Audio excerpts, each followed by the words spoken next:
Welcome to Eavesdropping at the Movies, everybody. I'm Jose. I'm Mike.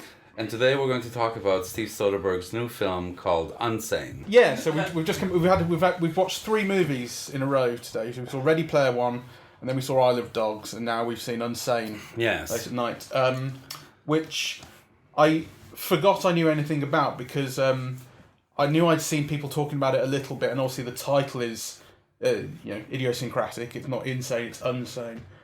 So I kind of recognised it, but it was only when I got into it that I realised, oh yes, this is the thing I saw the trailer for, the Soderbergh film about the girl who is not meant to be in a mental institution, but she is, and then she kind of goes mental, or she gets in there and she sees that her stalker is working there. Yes. And from the trailer you're going, is he not? Is she actually paranoid?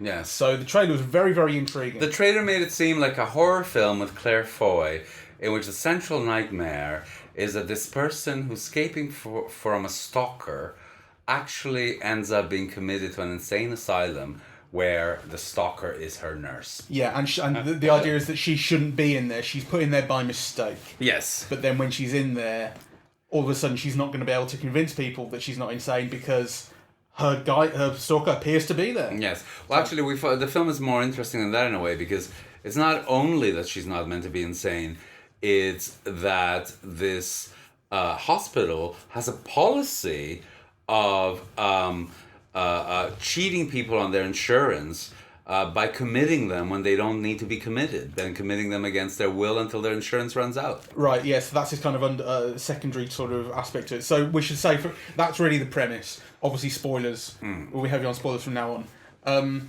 So yeah, there's this aspect of... she meets a character played by Jay Farrow in there, who I know as an impressionist. I didn't know he was doing actually more serious acting. Right. And actually, he used to really annoy me when I saw him as an impressionist, and I quite liked him in this. I thought he gave a good performance. He knows the lay of the land, and he takes Claire Foy under his wing and explains that this is an insurance scam, that they will keep her in there until Medicaid or her insurance says we're no longer going to pay for this, yes. And then you get out.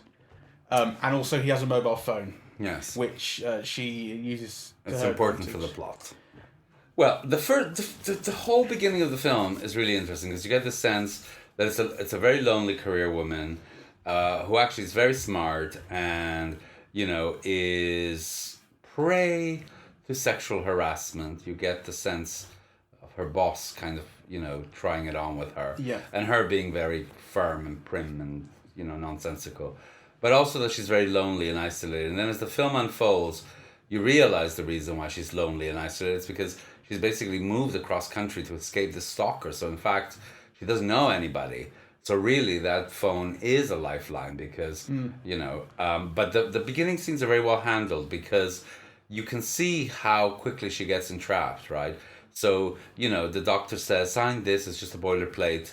And we need it, to finish, or to proceed with. Yeah, so she's just gone to see a psychologist or psychiatrist for kind of. It's a first meeting, I guess, because then she says at the end, "Oh, could we meet again?" Like I think it's going to help me. Yeah, you're a good listener.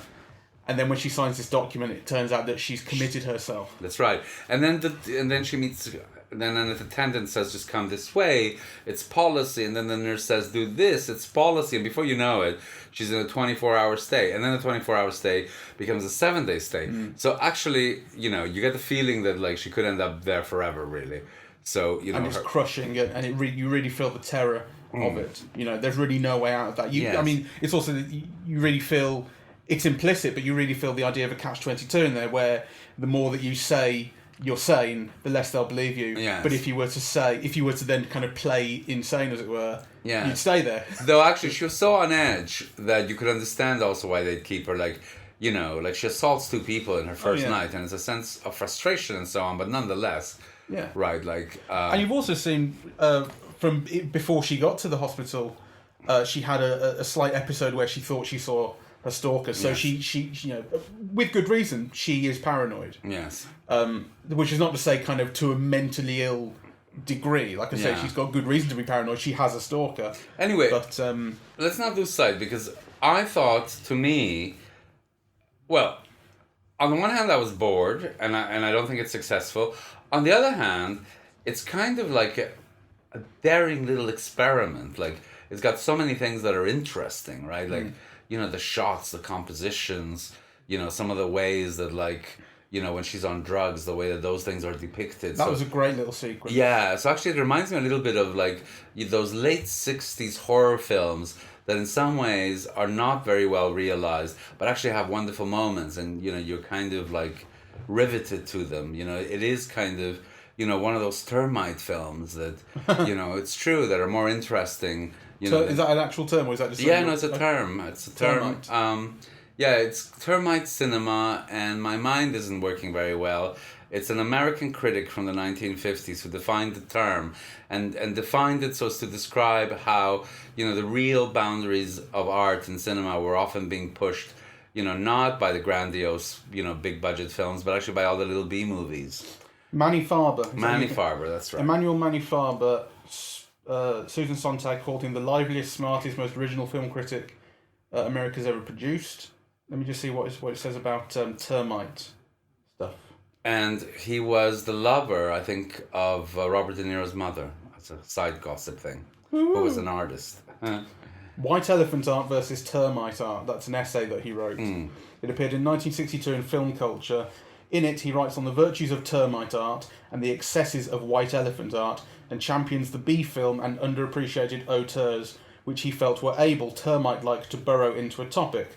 Bloated, pretentious white elephant art lacks the economy of expression found in the greatest works of termite art, according to Farber.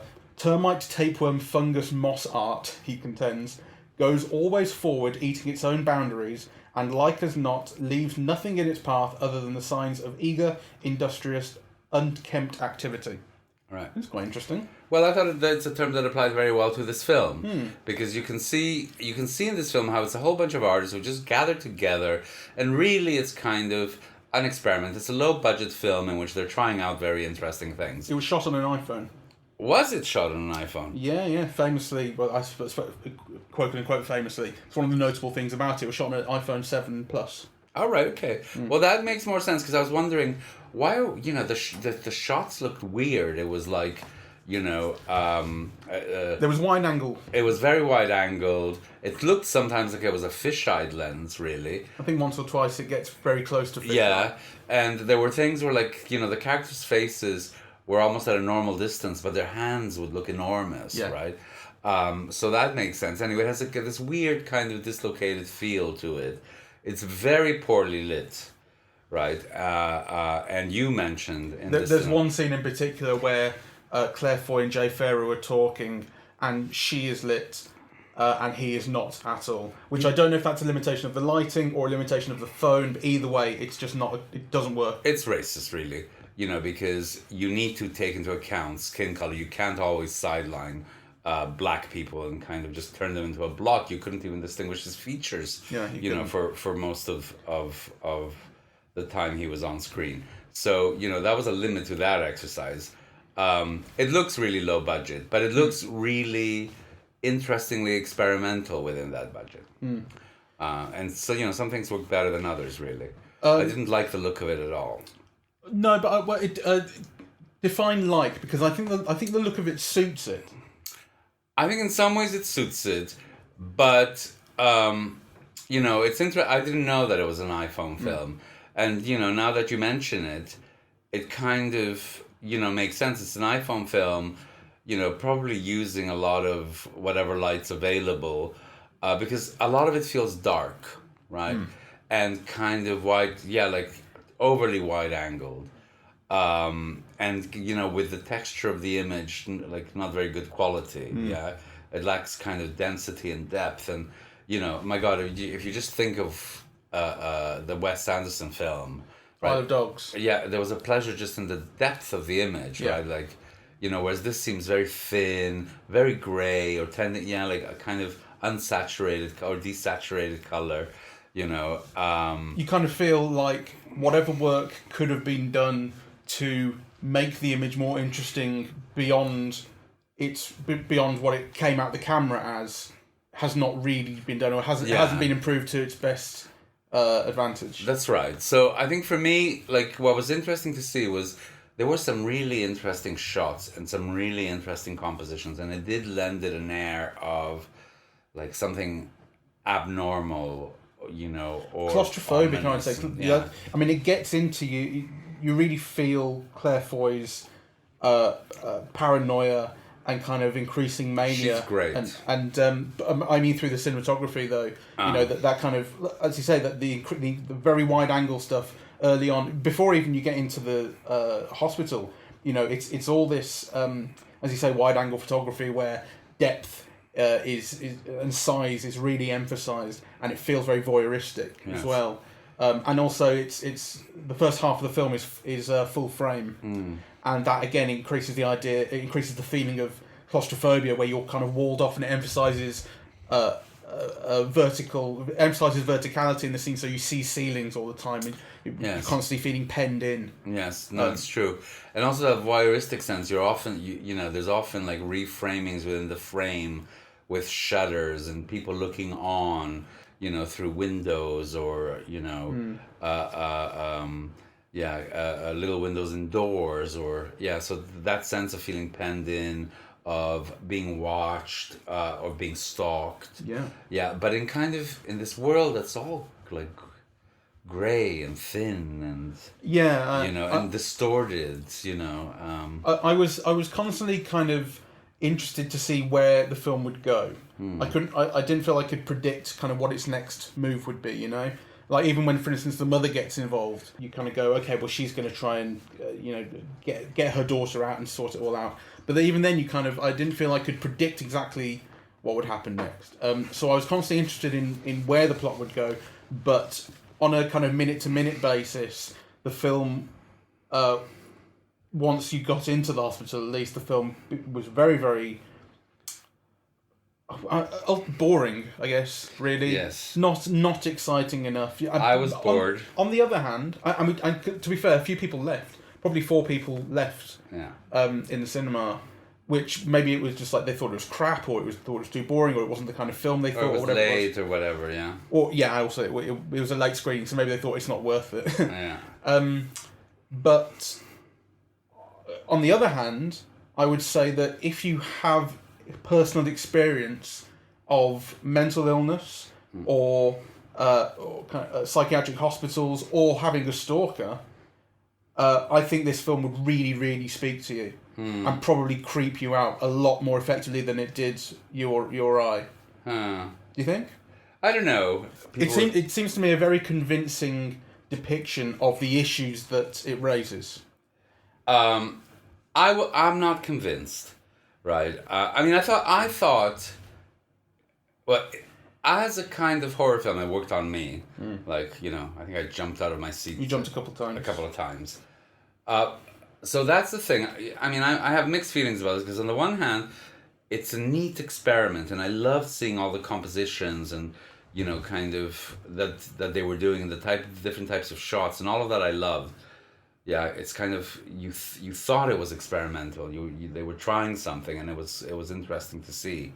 On the other hand, it scared me, you know. And on the other hand, I was bored. So those are almost like kind of competing, you know, and contradictory feelings. Really, I'm not sure I would recommend it to anyone. And actually, I think had I been watching it on my own on TV, I would have turned it off. I would have switched it off, even though, you know, there's all those things that I mentioned. Plus, I think a truly great central performance by Claire Foy. Yes. You know, I think she was absolutely terrific. I think, I say this kind of guardedly, but I think that I would recommend it to people who have experienced the kind of things that Claire Foy's character does, on the basis that what her character is, amongst other things, is gaslit. Right? She believes that something is happening, and she's being ignored or being told it's not. And that's something that happens particularly to women an awful lot, and it's one of the most disturbing things that can happen to you, because you're literally being kind of lied to that your reality or your experiences are not real. That's incredibly disturbing. And I think if nothing else, what this film would do is I think it is a very convincing and very expressive depiction of what that's like to happen to you, and Claire Foy's performance conveys that kind of psychosis brilliantly, and the mania of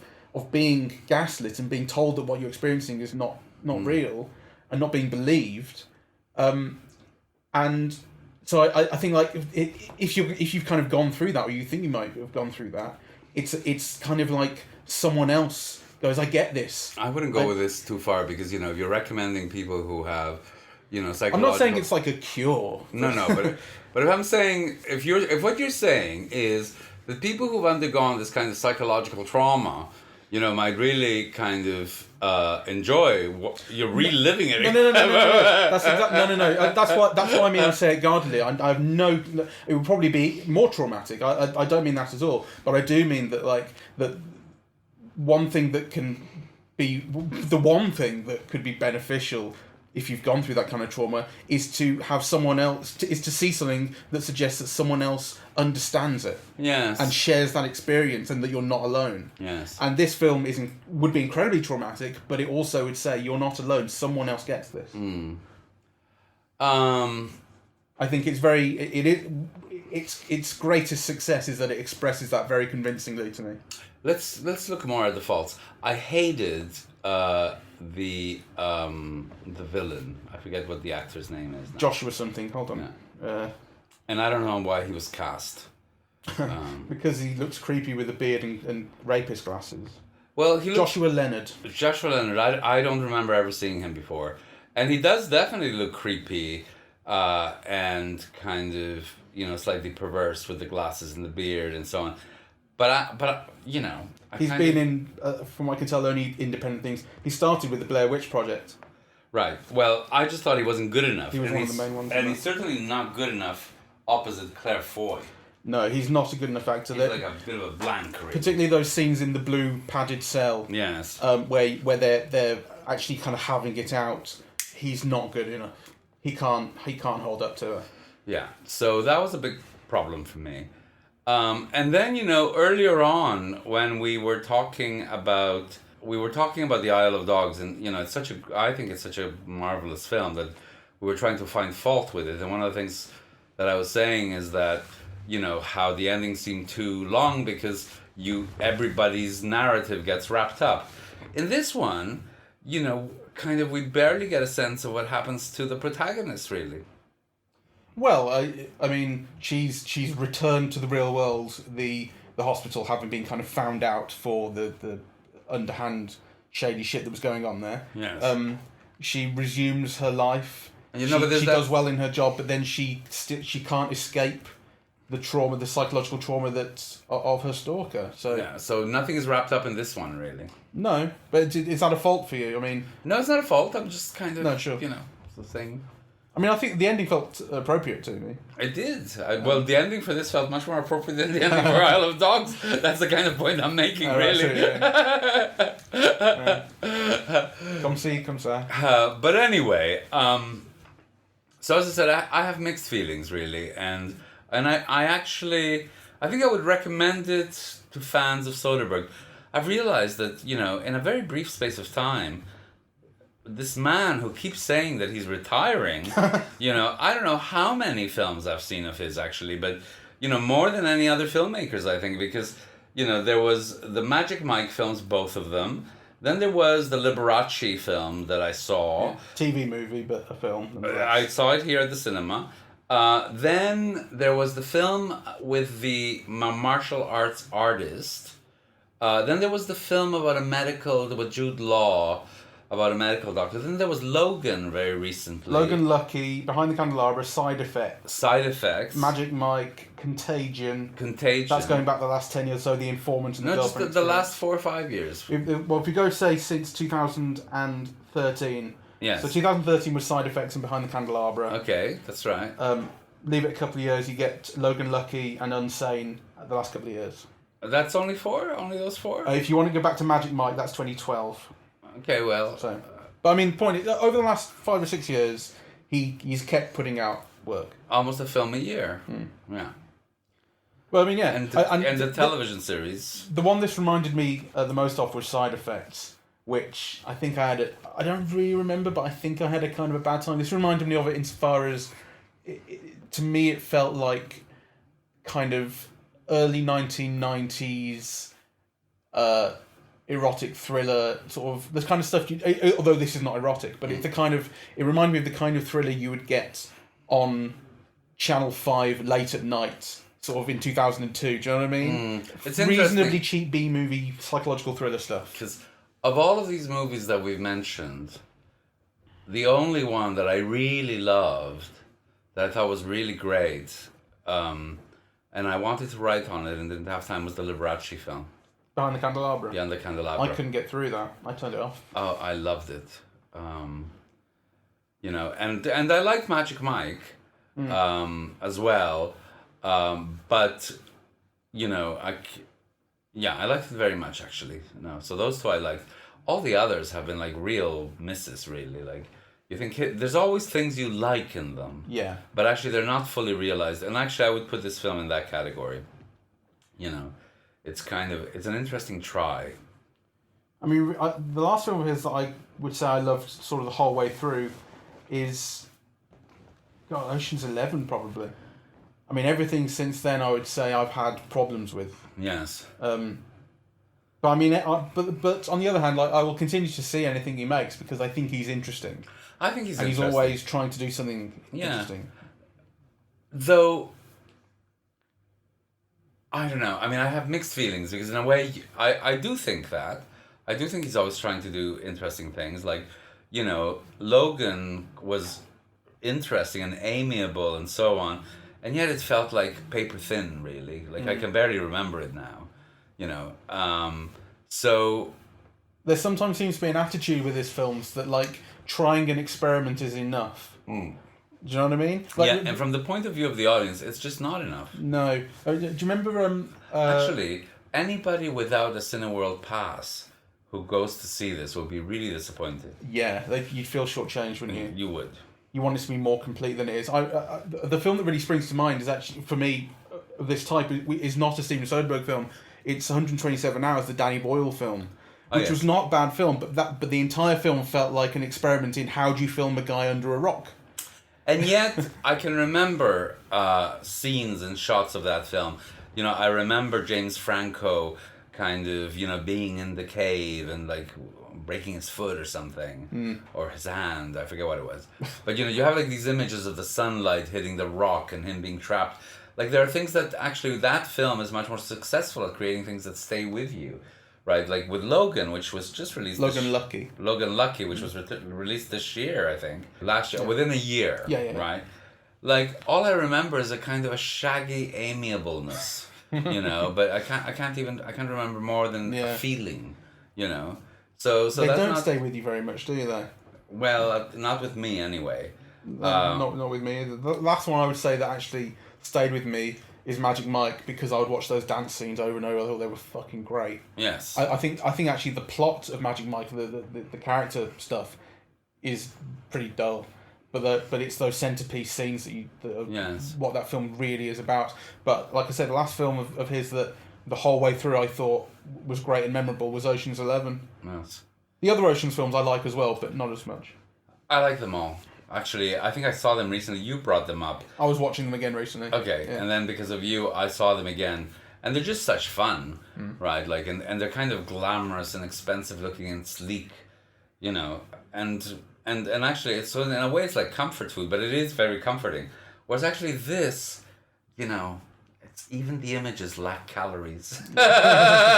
You know, I am in love with this idea of Guillermo del Toro's, right? That kind of, you know, film is visual, it's audiovisual, you know, but the visual for him is the most important thing. And that, you know, that films have to offer protein for the eye, right?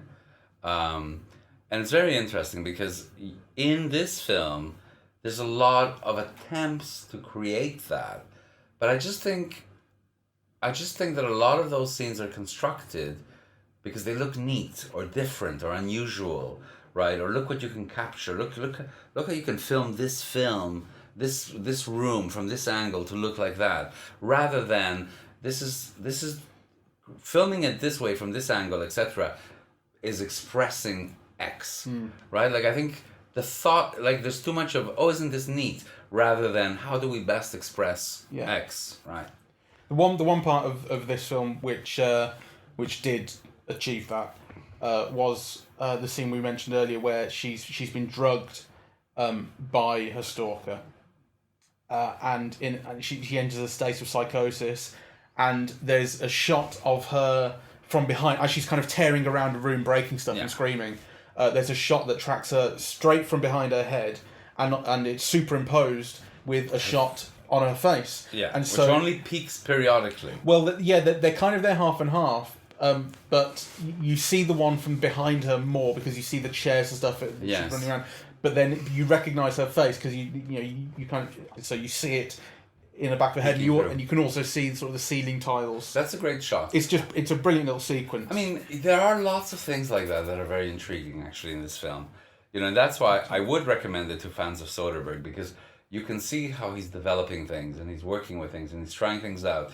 And actually, there is a kind of a pleasure, and I'm willing to lend my attention to artists just experimenting, and I appreciated Matt Damon being there, and and so on. I thought he unsettled the film just by being a famous guy.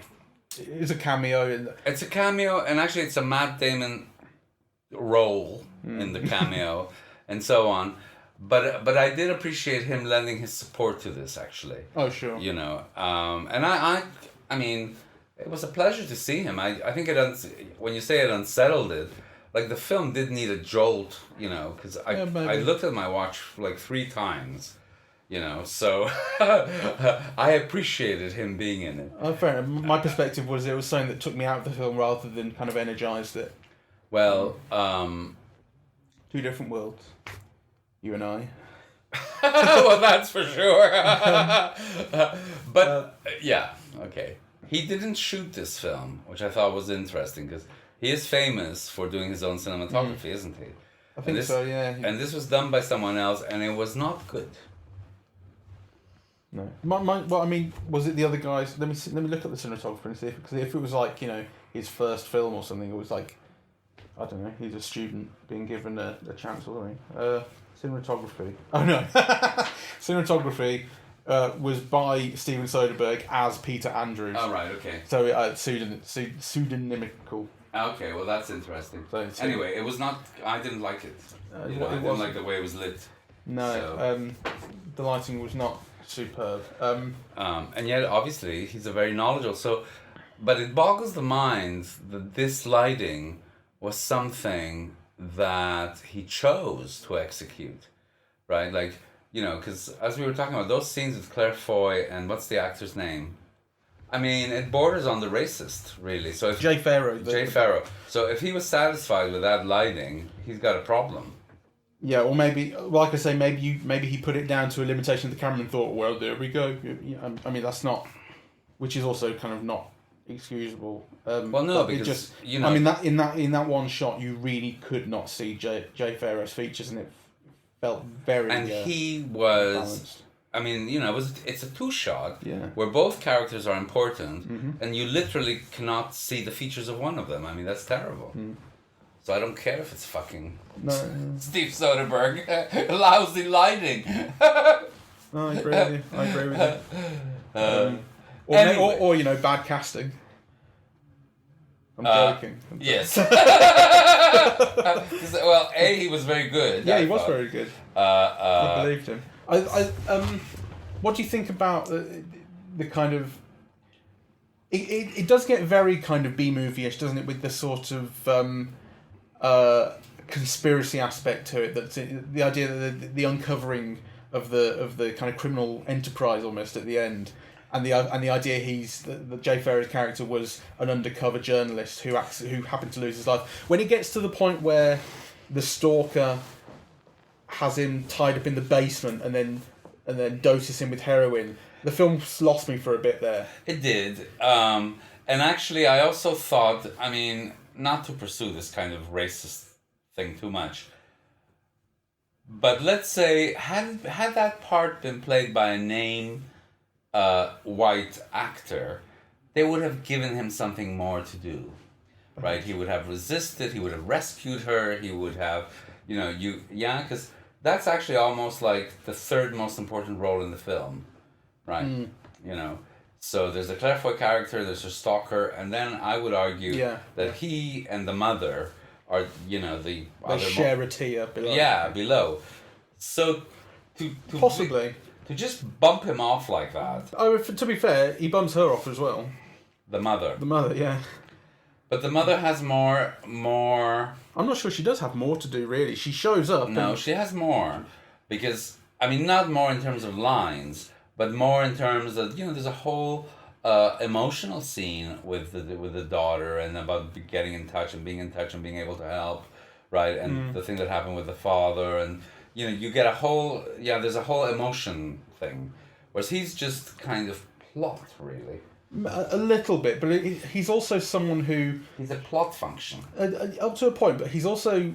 She does feel a certain connection with him. She wants to see him again when they eventually get out, and he's a support mechanism for her. He's the only one in there who seems to understand her. Okay, like... I get that up to a point. They don't have the background. There's a nice banter, but I also do think that if it was a white actor, with a bit of a name, they would have given him more to do. Maybe not. His role felt appropriate to me. Well, I thought it was racist. But what I was getting at more was that the film feels, if a little kind of highly expressive, the film feels realistic in terms of its depiction of sort of psychosis and the once you accept that the stalker has managed to get himself a job in the hospital to follow her, once it gets to the point where he's torturing and killing a guy, that's where it starts to get like so overwrought that I'm thinking that this is no longer keeping me believing the reality of the film. Because on the other hand, he's such a weed, this guy.